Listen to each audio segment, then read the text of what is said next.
자, 지금 문제가 나오는데요. 일단은 그냥 말로만 적혀 있어요. 선생님 말 나오면 화학 반응식으로 적으라고 했고요. 자, 화학 반응식 나오면 무조건 개수비, 몰수비는 부피비다. 근데 다음 부피비일 때는 기체 분자이고 온도 압력이 일정해야 된다. 항상 알아야 되고, 그 다음에 두 번째는 우리가 몰수를 반드시 계산해야 되는데 몰수는 M분의 W다. M은 분자량, 화학 식량일 수도 있고요. 분자량, 얘는 질량, 얘는 분자의 몰수. 자, 이렇게 해놓고 이 문제를 일단 풀어볼 건데요. 가장 정석적인 방법으로 몰수 이용해서 한번 풀어볼게요. 그러면 화학 반응식 써야 되니까 탄소 고체, O2, 기체, CO2 이렇게 만들어졌고요. 개수비는 1대 1대 1입니다. 원래 개수는 1 쓰면 안 되는데 그냥 문제 풀 때 그냥 1로 적을게요. 자, 이렇게 해놓고 문제 밑에다가 적으면 돼요. 시험 칠 때도 여러분들 이렇게 하라는 거야. 탄소 24g이야.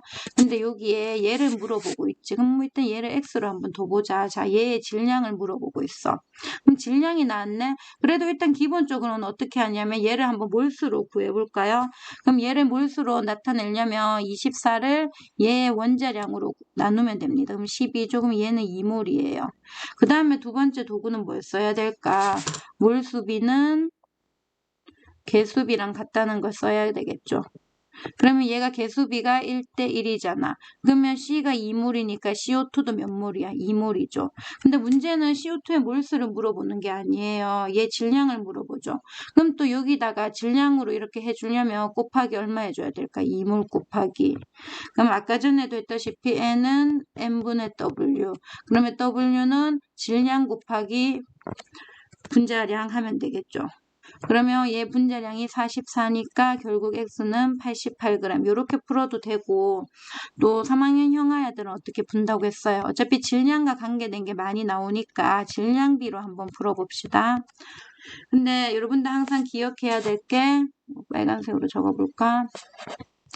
개수비는 몰수비. 항상 모든 데서 다 돼요. 그 다음에 몰수비는 부피비인데 요거는 다 되는 건 아니야. 요거는 온도, 압력 일정, 그 다음에 기체 분자여만 된다고 했지. 그런데 중요한 거는 친구들이 몰수비, 개수비가 같은데 얘가 질량비라고 생각하면 된다, 안 된다? 안 되는 거예요. 왜냐면 N은 M분의 W잖아. 그럼 이게 몰수고 이게 질량이니까 당연히 다르지. 질량은 N 곱하기 M이거든. 그러니까 이 질량은 이 몰수에다가 반드시 분자량을 곱해줘야 돼요. 그래서 내가 질량비를 구하려면 분자량도 다 알아야 되거든요. 자, 그럼 같이 다시 한번 해봅시다. 자, 일단은 상태는 안 적을게요. 자, 그럼 CO2. 그러면 선생님 항상 3 콤보로 적으라고 했어요. NMW. 그러면 몰수비잖아. 몰수비는 개수비라고 했잖아. 그럼 얘가 1, 1, 1이지. 그럼 쉽게 우리가 1몰이라고 적을까? 그럼 얘 1몰 반응하려면 얘도 1몰 필요하고 1몰, 1몰이 없어지면서 얘는 1몰 새로 생긴다는 말이죠. 없어지고 새로 생긴다는 거예요. 근데 이때 얘 화학 식량 있잖아. C는 화학 식량 12, O2 32, CO2 44 이거는 줄 거예요. 그럼 그걸 통해서 우리는 뭐를 알 수 있다? 질량비를 알 수 있다는 거죠. 1몰 10이니까 이거 곱하면 이 그램으로 할까요? 그리고 1몰인데 화학 식량 32니까 32g, 1몰 44니까 44g.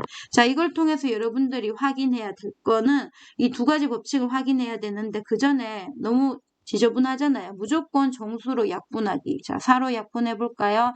4, 32, 4, 8, 32, 11. 즉 얘의 질량비는 3, 8, 11인데 이거를 통해서 여러분들이 반드시 기억해야 될 거. 질량만 무조건 나오면 첫 번째 질량 보존 법칙. 질량 보존 법칙이란 건 보존된다는 거는 전과 후의 질량이 같다는 거예요. 전과 후의 질량이.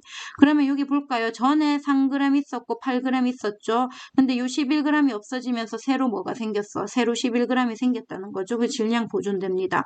그 다음에 두 번째는 성분비, 일정 성분비. 일정 성분비라는 거는 항상 얘네들 반응할 때 3g 반응할 때는 무조건 8g 있어야 되고 그래서 11g이 생긴다는 거예요. 막 3g, 7g 이런 식으로는 절대 반응 안 된다는 겁니다. 자, 요렇게 해놓고 그럼 문제 풀어볼 거야. 좀 더 지저분하니까 다시 적어봅시다. 시험 칠 때는 지저분해도 그냥 적으세요. 시간이 없으니까. 얘의 질량비는 3g 대 저는 좀 헷갈릴까봐 g을 적어줘요. 시간이 부족해도 이렇게 적어줍니다. 이렇게 해놓고 이제 문제 한번 풀어볼까요? 자, 문제는 탄소 24g을 완전 연소시킨대. 지금 우리가 주어진 값이 24g입니다.